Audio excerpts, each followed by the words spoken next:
Dans le livre de la vie, parmi les tumultes et les murmures, il y a une vérité immuable qui brille avec l'intensité de 1000 soleils.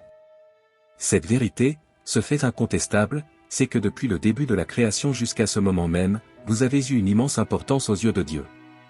Le récit scripturaire tisse une histoire de protection divine, un témoignage de la sollicitude infinie de Dieu pour son peuple. Chaque page, chaque mot semble faire écho au pouls du cœur du Créateur, réitérant son importance pour lui. La protection de Dieu n'est pas une promesse éphémère, mais plutôt une présence constante qui vous entoure dans des bras qui ne vous abandonnent jamais, qui ne faiblissent jamais.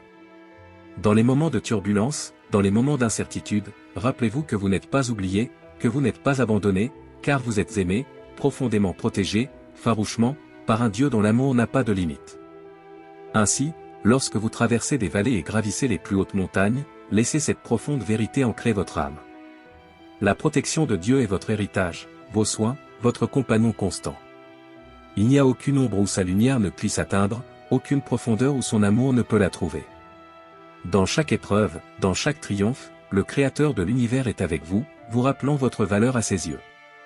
Vous, bien-aimés, êtes un joyau précieux dans la couronne du Tout-Puissant, un témoignage de sa grâce et de sa puissance dans le grand récit de l'éternité. Votre histoire est significative, votre vie est importante parce que vous avez de la valeur aux yeux de Dieu. Vous n'êtes peut-être pas valorisé par ce monde ou par ceux qui vous entourent, mais pour Dieu, vous êtes important dans un sens plus large. Les anges sont considérés comme des serviteurs de Dieu, envoyés pour accomplir des tâches tant au ciel que sur terre.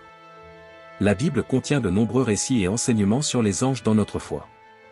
Les anges jouent un rôle important dans nos vies, nos familles et dans tous les domaines de notre existence.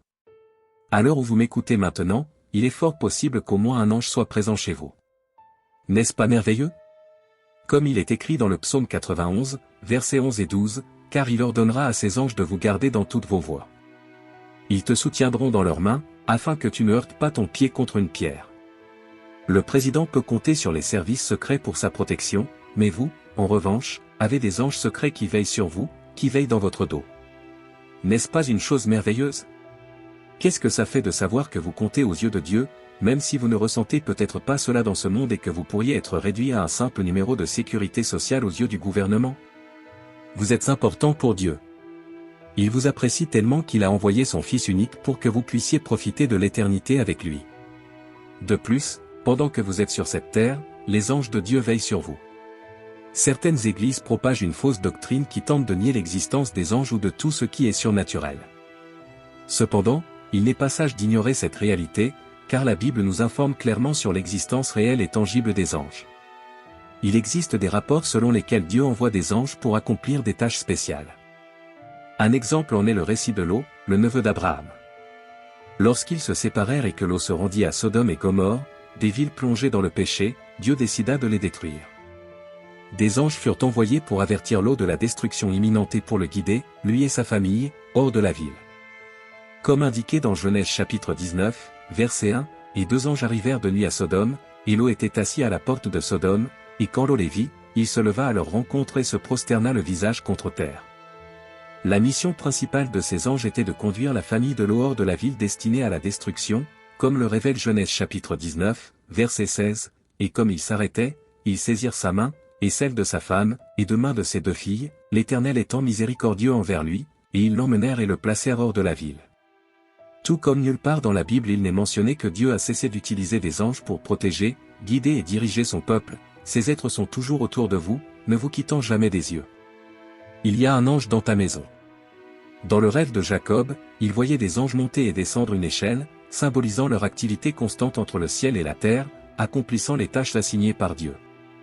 L'une de ses responsabilités est d'assurer votre sécurité et celle de votre famille. Même si nous ne sommes peut-être pas conscients de toutes les situations dangereuses contre lesquelles ces anges nous ont protégés, la Bible confirme leur réalité. Cela nous dit que les anges nous servent et veillent sur nous. Matthieu chapitre 18, verset 10 nous demande de ne pas mépriser les petits, car leurs anges dans le ciel contemplent toujours le visage de leur Père. Cela souligne qu'il existe des anges désignés pour veiller et protéger les enfants de Dieu, ayant un accès constant à la présence divine. Par conséquent, soyez assurés que vous et votre famille êtes sous la garde vigilante des anges de Dieu, présents dans votre vie et votre foyer, assurant votre bien-être et vous protégeant du mal. vous pouvez trouver réconfort et sérénité en sachant que Dieu les a envoyés pour être à vos côtés et vous protéger de tout mal qui pourrait survenir. Faites confiance à sa divine providence et reposez-vous en sachant que vos anges veillent sur vous avec diligence. Comme le dit Ésaïe chapitre 54, verset 17, « Aucune arme formée contre vous ne prospérera, et toute langue qui s'élèvera contre vous en jugement, vous la condamnerez. Ceci est l'héritage des serviteurs du Seigneur, et leur justice vient de moi, dit le Seigneur. » Ce verset met l'accent sur la protection divine et la justice envers ses serviteurs, offrant sécurité et espoir au milieu de l'adversité. Dans ce chapitre, Dieu promet de les restaurer pour qu'ils prospèrent et prospèrent à nouveau. Il promet de reconstruire leurs villes et leurs murs, d'augmenter leur nombre et d'en faire une grande nation.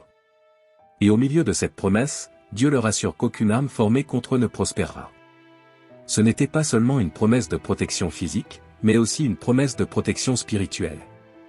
Dieu veillait à ce qu'en dépit de leurs ennemis, ils resteraient victorieux parce qu'il était avec eux. En contemplant cette promesse, nous pouvons voir comment elle s'applique non seulement aux enfants d'Israël, mais aussi à nous en tant qu'enfants de Dieu. Tout comme le peuple d'Israël a fait face à des ennemis physiques et spirituels, nous sommes également confrontés à des ennemis dans notre vie quotidienne. Ce passage biblique signifie que le Seigneur ne permettra pas que les armes formées contre ses enfants prospèrent. En d'autres termes, le but de cette arme forgée contre vous ne se réalisera pas, vous ne réussirez pas votre mission. Remarquez comment la parole de Dieu mentionne le fait que les armes seront forgées. En d'autres termes, vous pouvez traverser des épreuves et des batailles, mais ces batailles ne détruiront ni n'accompliront le plan du diable dans votre vie. Dieu n'est pas inactif. Il ne dort jamais et ne fait jamais de sieste. Il est toujours vigilant.